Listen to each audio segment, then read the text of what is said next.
Hey guys, I'm Cecily, J.A. Mustache Tom, here to review Paddington 2. So, before I can begin with this review, do want to say that I don't recall if I've seen Paddington 1. It's been a while, if that was the case. I assume as a very similar format of just sort of Paddington going around and helping people and being kind and doing general stuff. So, with that out of the way, let's review the second Paddington movie. So, this movie does start off with this flashback where these two bears are talking about wanting to move to London. And one of them ends up saving Paddington as a cub, and they take him in, and eventually we cut back to him doing his, I guess, daily routine where he brushes his ears and teeth and all that stuff with the brushes. I assume he did that in the first movie. That looks like something he did in the first movie, if I do recall seeing it. I think that was in the trailer at the very least of the first movie. But anyway, getting back to this movie, he goes through this little ride through town, and the people apparently already know him. So whatever the first movie did, he got well known or whatever. But he does have his, I guess I'll call them rivals. No, I don't know. I don't know if that's the term I would want to use, but something along those lines. So we learn a little bit about the family, about how the mother, who's taking care of him, has to do the swimming thing, how, I believe Judy wants to write a paper, how Jonathan became G-Dog in order to become cool, even though he claims to like steam trains, he wears different clothes in order to be in the cool club, and he's saying like stuff like, oh, I'm doing this to stand out, even though later on we see that's not really the case. But anyways, we also see the father, who's like,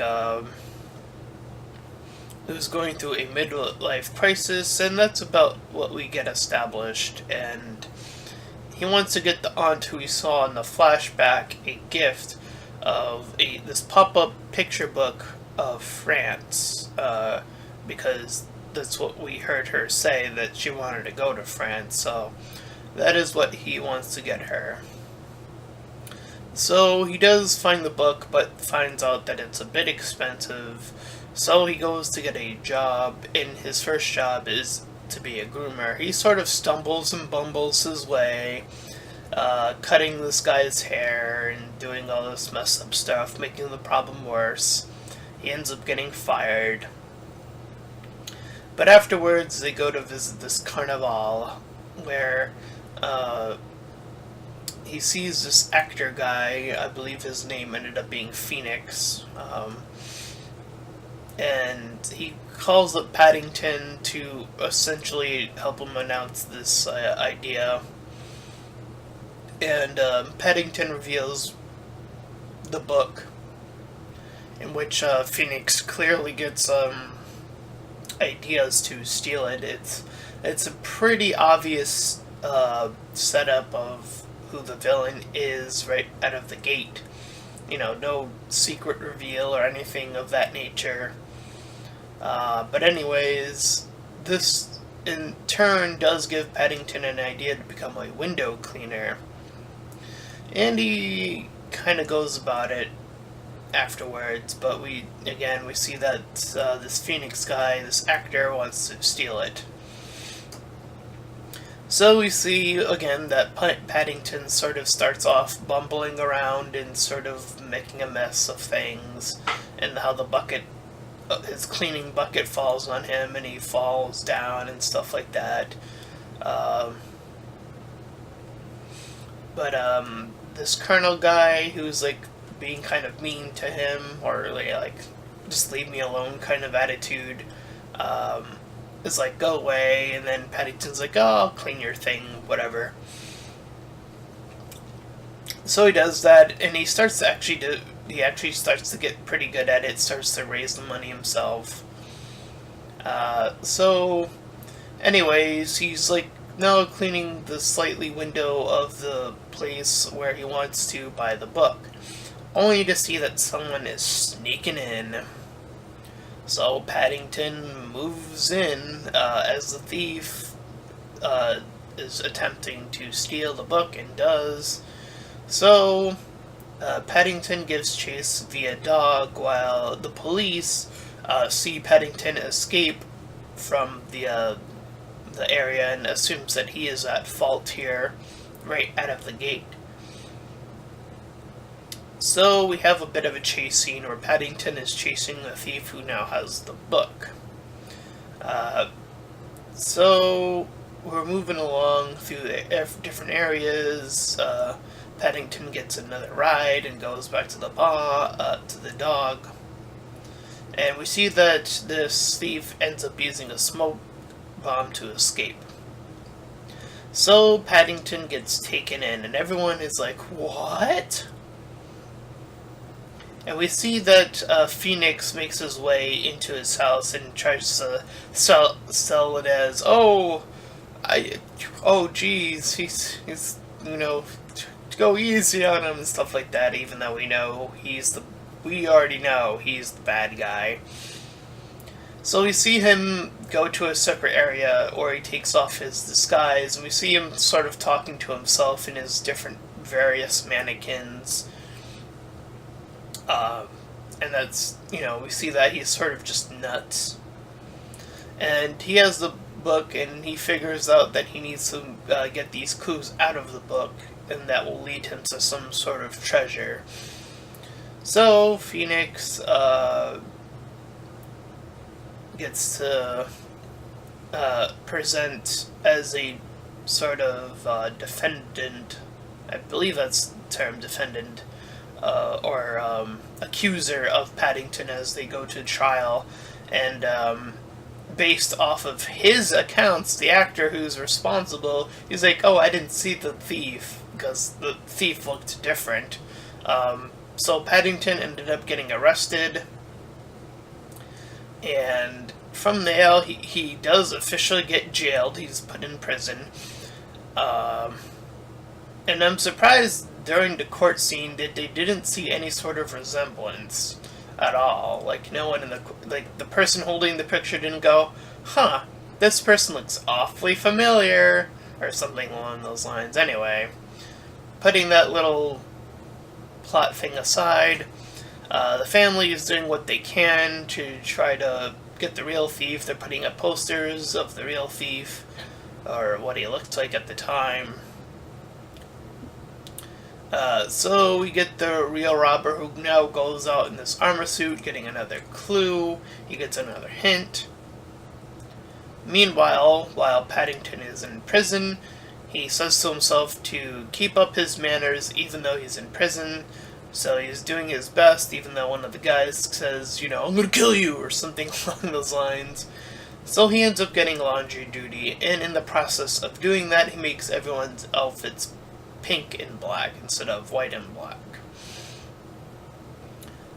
So during the lunch period, they say, as he's sort of sitting along these group of other prisoners, they say to never bother the chef after he tastes this food there, and he's like, this is bad. So he goes up to the chef, known as Knuckles without the K. So he spreads this mess along Knuckles' outfit, and as he's being held up by Knuckles, he gives him a marmalade sandwich. He ends up loving the sandwich, and then he's like, I want you to cook for me, and make this for stuff. So anyways, while that's going on, the mother of the family is trying to discover how things are going down with this book and stuff of that nature. So she visits this fortune teller, who tells the story of this flying swan and how the flying swan accumulated money and how she was betrayed by another person. And this does tie into the main story later on. So Mary, the mother, wants to gather more clues. Or she wants to find the clues herself, I should say. Henry wants his dreams to become true, where, he wants to go back to being, apparently, at some point in time, he was this, super cool guy, super cool dad. But, he comes back to reality at that moment in time. We find out that Phoenix is the grandson of the thief in the flashback of the flying swan, so that's how that ties in. It tied in pretty quickly. So anyways, Paddington is made to good food. He's organizing stuff by what the guy's literally telling him to do, so he's like, oh, move these things one at a time, and he actually does everything one at a time. And it's taking forever. And when the chef Knuckles mocks his grandmother, Paddington gives him what I can only describe as a stern look. And this stern look apparently has the ability to freak out even this Knuckles character. So after he calms down, we see that another artifact is stolen. So Knuckles has this fear of what the other prisoners will think of his food, and we see that the other prisoners love it, and the prison, through a montage we see, is kind of changed pretty drastically. So, anyways, we're seeing that the town that Paddington is from is being a bit affected. The people that were getting helped by him are kind of bumbling around now. They're sort of going off kilter of what they normally get to do because of help from Paddington, apparently. But, in the meanwhile, the mother decides that she's going to visit the Phoenix's house, the robber, trying to get the clues herself. So she actually ends up talking to him, and she mentions Blue Eyes specifically. And he's like, oh yeah, the guy had blue eyes. And she's like, wait a minute, I never colored in the picture. And then she puts everything together. So she reports to the rest of the family.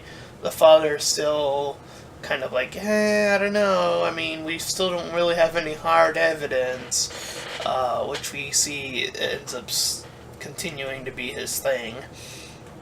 And we hear the line, actors are the most terrible people, according to I believe that was the, Mary's mother, or the father's mother, I'm not sure which one, but anyways. So the siblings leave off, and they talk to this lady, trying to get this plan to come together. So they get this recording to go off of, and they call the Phoenix to essentially get him to move out of the house. So they play that recorder, and it ends up working. The father ends up seeing the mother sneak into Phoenix's house, where she's trying to find out what's going on, and he's trying to find out what she's doing. So the husband also breaks in.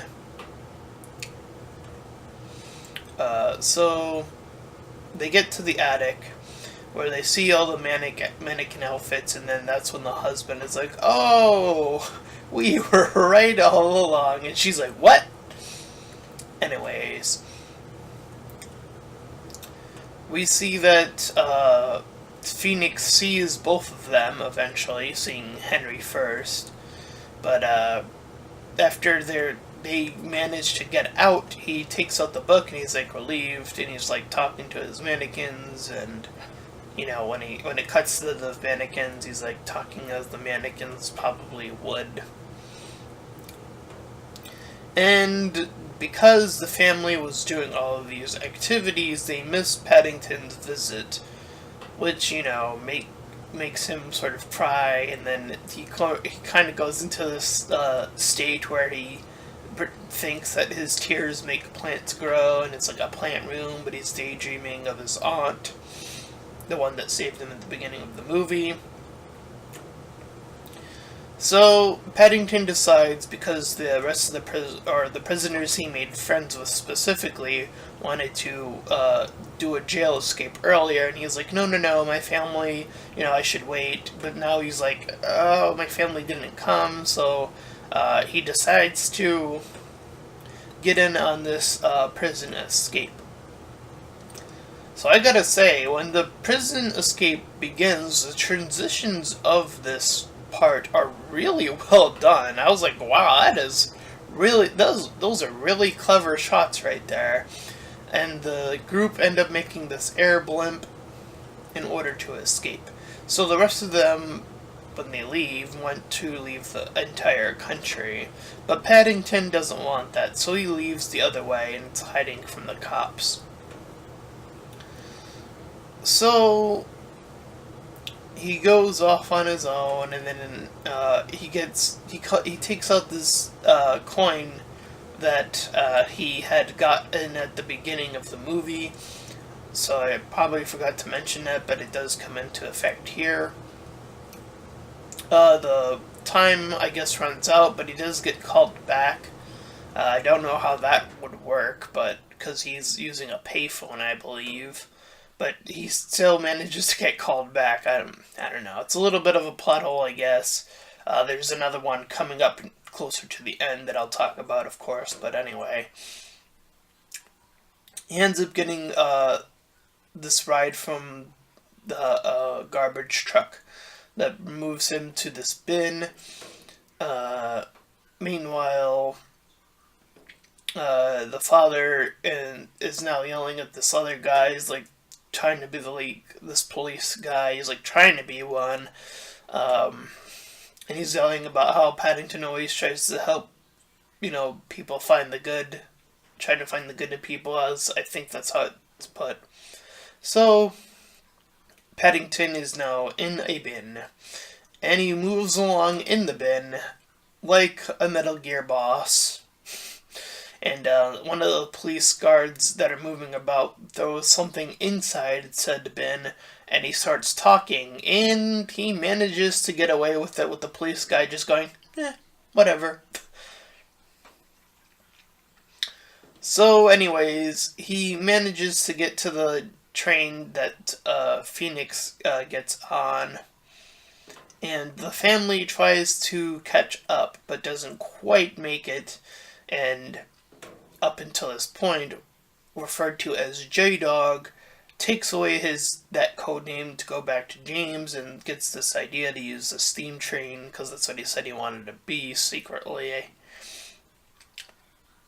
Anyways, Phoenix goes to this I believe it's Oregon. Anyways, the father wants to board the other train because they're on a separate train, catching up slowly but surely. Paddington sticks these sticky apples on his feet so he's able to move on top of the train. And the father sends some of the family across to that train that Paddington is on. The father makes a split, a literal split, that being, and then makes it to the other side. So Paddington sticks on the ceiling upside down using those sticky apples to be on the ceiling of the train, where Phoenix is like trying to do the code.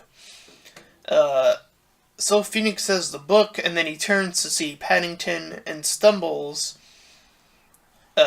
Phoenix backward, locking the treasure back up because it actually is a treasure, but Phoenix is like, no!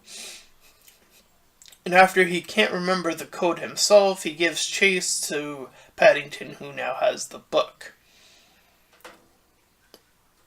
So, Paddington moves to the last cart, and the family is below, and Phoenix is above, and the family slide the door above open, and then Phoenix drops below where the family is. So he takes up this fencing sword while I'll just call her Granny. I don't know what her relative part is to that family, but I'll just call her Granny for now. Takes off the shotgun off the rack, and it ends up being a fake. So the family is now captured. So Paddington takes out the case that he dearly has held on to. Actually, I don't know how he got the case back. I assume because he escaped the prison. I don't know if he had the case the entire time. Anyway, he takes out his case that he somehow has, and he is able to use it as this extendable ladder to try to get back to the cart that the mother is still on. But he gets pulled back by Phoenix. So, the Phoenix guy is like, oh, I'm gonna get you, but then the father takes him out via ball, and Paddington was, like, put on this other, like, cart, and then, like, he separated the thing, and then, like, hit one of the switches, so his part of the cart would go off track, which causes Paddington to fall while inside the cart, inside the water that's there, because the track was not yet complete. So the mother has the son stop the train that they are on and dives into the water, trying to break the lock. And this is where I was talking about how there's another plot hole, how the prisoners who last time we saw them were escaping suddenly drop in from above, know where Paddington is in this current location, dive into the water, and save him by breaking the lock. Again, they somehow find him, I don't know. Anyways, Paddington returns home. Phoenix is arrested. He finds out that he's asleep for 3 days, which means it was the aunt's birthday on that day. And the town celebrates by giving Paddington the gift that he wanted to give his aunt by having her brought to France in order to give him a hug. And they embrace, and that is the end of the movie Paddington. It's a nice kid-friendly film that has, one or two little plot conveniences thrown in order to sort of bring us to the conclusion of this movie, but overall it's still a pretty generally wholesome movie, I would say, is the word I would use, a wholesome movie. It's sort of like a CGI Arnold, if you will. If you know who Hey Arnold is, this is sort of like a CGI London version of that character. The sort of never give up attitude, be polite to others type of character that always tries to do the right thing even if he sort of bumbles around at first. He's essentially that character, but, without the Helga part. So, he's lucky in that regard, I would say. He doesn't have that crazy crush. Anyway, Paddington 2, it has its nice moments as well. As I said, that prison escape was really well done. I was like, wow, I'm actually impressed by how this is being shot for a movie that has a CGI bear in it. Wow, that's pretty good. Pretty solid stuff going on there. So, with the plot holes that I mentioned, I would give this movie a 6 out of 10. It's still slightly interesting, slightly above, I would say it's probably even a 6.5, like, almost a solid 7. I would give it that. It's pretty good. So yeah, that is my review of Paddington 2. And if you've seen Paddington 1, you'll probably enjoy this just as much or maybe even more. I'm not sure. Again, I haven't seen Paddington, or I don't remember Paddington all that well, the first one, if I did see it. Anyway, putting that aside, if you did like this entire review, then please feel free to like, comment, and subscribe, and also make sure to check out the link in the description. It will head you over to my Patreon page, and any donations are greatly appreciated. And until next time, everyone, bye!